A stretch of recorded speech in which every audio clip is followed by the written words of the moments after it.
Counsel, would you like to have any rebuttal time?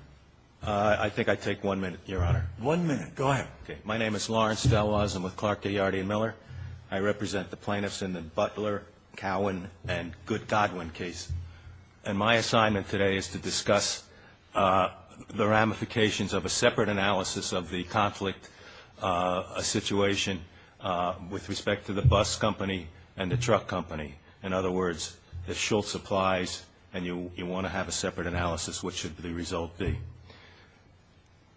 With respect to the bus, putting aside the public policy argument, Neumeier 1 does apply if you do a separate analysis. We agree with that. That's what the appellate division did. The appellate division did do a separate analysis.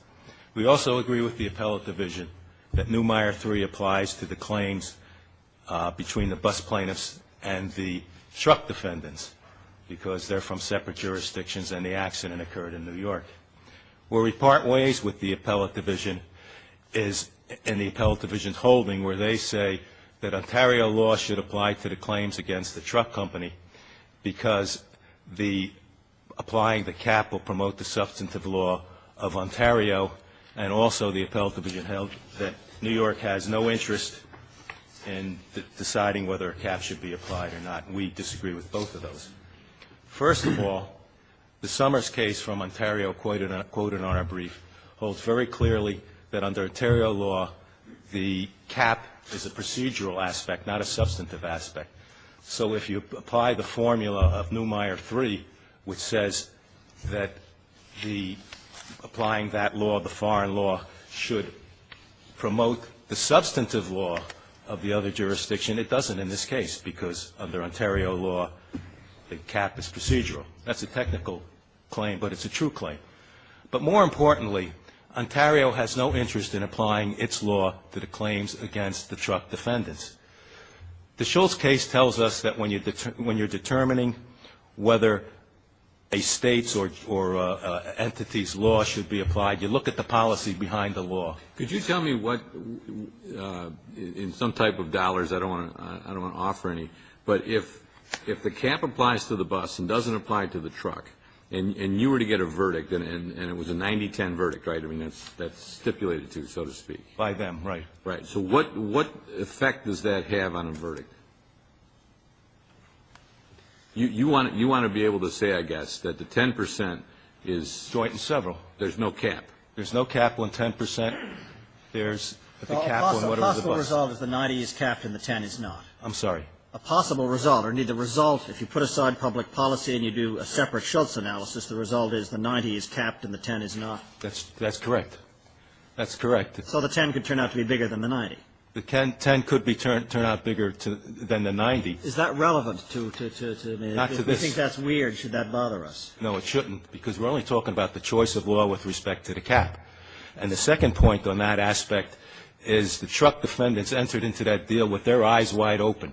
It was stated specifically to them, and I think it's at the record 440, 441, that joint and several liability would apply.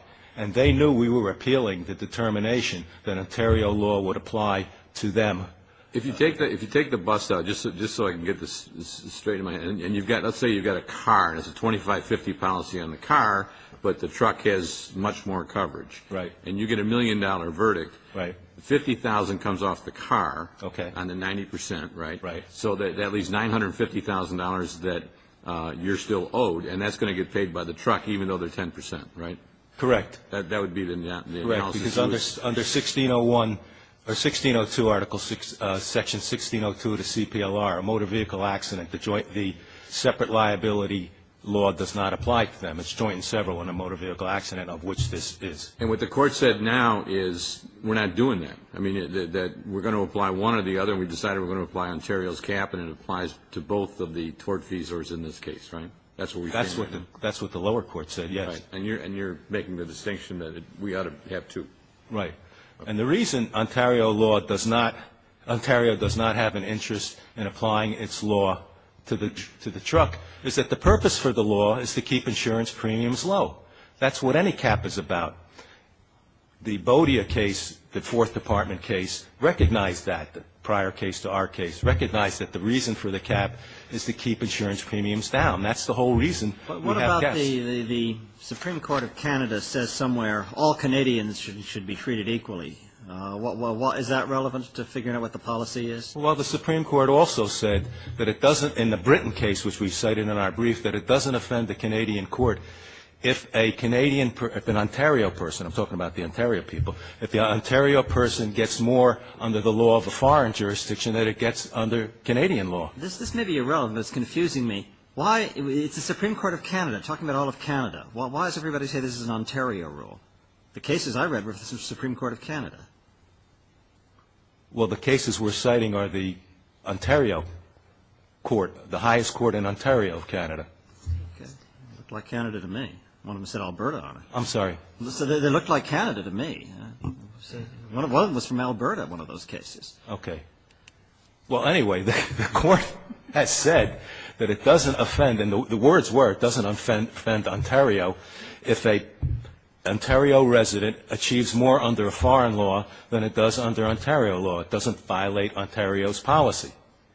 So therefore, you got the impression, reading from whichever court it was, I got the impression that they thought the United States was out of its mind, and that the one thing they wanted not to do was to become like the United States with these huge damage awards. Is that policy offended if you win here? no. No, the policy isn't offended because we have the same policy here. It's just not by statute. We have the appellate divisions that oversee all these verdicts, and many, many times we've all seen the appellate divisions will say that verdict is excessive and reduce it, or suggest to the parties they reduce it. It sounds to me like the Canadian judges aren't all that impressed with our success in keeping damages under control. I guess what I'm really saying is, assuming that Canada wants to go down a different road of lower awards, is it consistent with that policy or inconsistent to say, well, if a Canadian happens to find himself in New York, let him cash in? It's consistent with that policy because the reason for the policy that they don't want excessive awards or awards greater than $350,000 is to keep insurance premiums for Canadians low. That's the purpose. There's a case, Myers, from the Court of Appeals that says that exact same thing, quoted by the Bodia Court, that that's the reason for it. But looking at it from New York, what you're essentially saying is it doesn't make any difference to Canada, and it shouldn't make any difference to us, that the Canadian tortfeasor here is protected and the Pennsylvania one is not. Well, what I'm saying is if you people decide that the right way to do this is by a separate analysis, then that is the way it should be. Our point, both And you're of us, saying Canada won't lose any sleep over that. they're not going to lose any sleep over it because they don't have any interest in how much insurance the Pennsylvania defendant pays.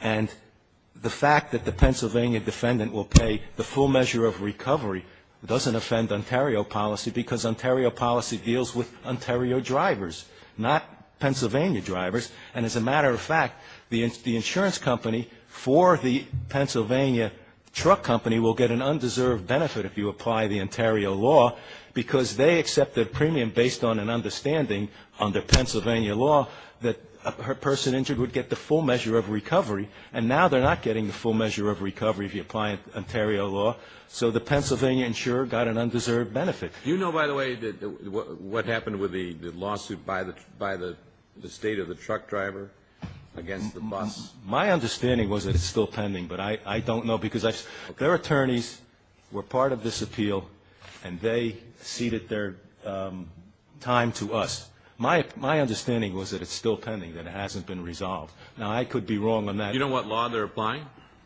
They're applying New York law. Nobody ever made a motion here saying that any other law but New York law should apply. Okay. And that's the timing. That was the timing you were going to talk about? I guess. I'm sorry. You said you were going to talk about timing. Before you get to that, you say that the truck company was well aware or assumed or thought New York law would apply?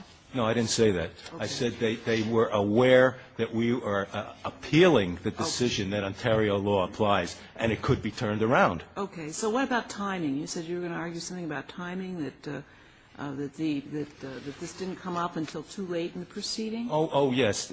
That's a procedural point. Basically, we have two statutes here. Well, first of all, the fact is that this choice of law, Ontario law aspect came up after all discovery was complete and virtually on the evil trial. That's the first time they raised it. Now, there's a statute in New York under the CPLR that says if you're going to raise foreign law, you shall raise it in your answer. And there's another statute. Could you have raised it earlier yourself? Say again? You have raised it earlier yourself. We never raised it until they made the motion. Okay. We never raised it. I know you didn't want to, I assume, because you have asked for some clarity on this. You had no notion there was any dispute or would be any dispute about it? There wasn't, because number one, I think the expectation of anybody who comes in New York as a tourist and anybody who comes in New York doing business here and is taking money out are going to figure that New York law would apply. How were you prejudiced by the delay? We're prejudiced by the delay for a very important reason.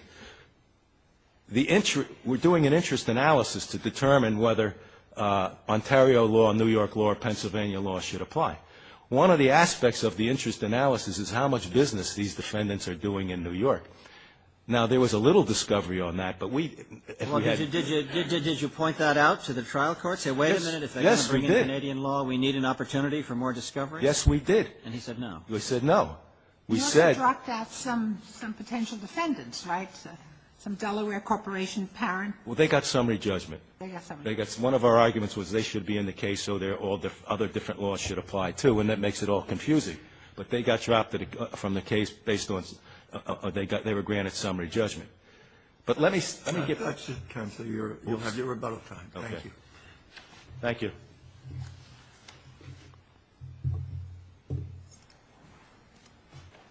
Counselor, go ahead. Just to address the point raised by my colleague, the truck company attorney, when the settlement was entered into, it was made very clear that joint and several liability applied only among the defendants. The plaintiffs weren't even bound by that. The wording of the court was, this is an agreed-upon verdict of liability, 100% against each of the defendants with respect to the plaintiff versus the defendants. And it is an agreement between the two defendants that with respect to their responsibility between them, the defendants represented by Mr. Bender are 90% responsible, that's the bus, and the defendants represented by Mr. Canali and Mr. Pizzulo are 10% responsibility. Where is that in the record that you're reading? That's at pages 440 and 441 of the record. Now, just to put the matter in perspective, the truck was not an innocent party in this matter. They were parked there illegally. They weren't allowed to be parked where they were parked. Well, if they were broken down, it would have been the same thing. Broken down, you're allowed to be there. Well, but They weren't broken down. They stopped to let their that's dog not go the to the bathroom. common-producing cause of the action. But you can see a common-sense difference between a guy who parks his truck where he's not supposed to park it and a bus driver with dozens of kids in his bus who falls asleep. Well, I'm not saying that they're equally responsible. I'm saying 90-10 might be a realistic assessment against them. And on the other hand, it's perfectly possible that we're going to get a result where the 10 pays many times more than the 90. It does, but he walked in with his eyes open. He knew there was a chance that that ruling of Judge Van Straaten could be reversed. You take your chances. The chances. What does certainty in the statute mean to you? Certainty? Yeah. Certainty as to. Because he bought himself certainty by the settlement. It's not. It doesn't have to do with the lawyers buying them certainty. It has to do with the clients. The clients who come into New York. What is certain to them? What will they predict would happen to them? What law would apply to them? It's not a lawyer. Okay. Thanks. Thanks, everybody. Appreciate it.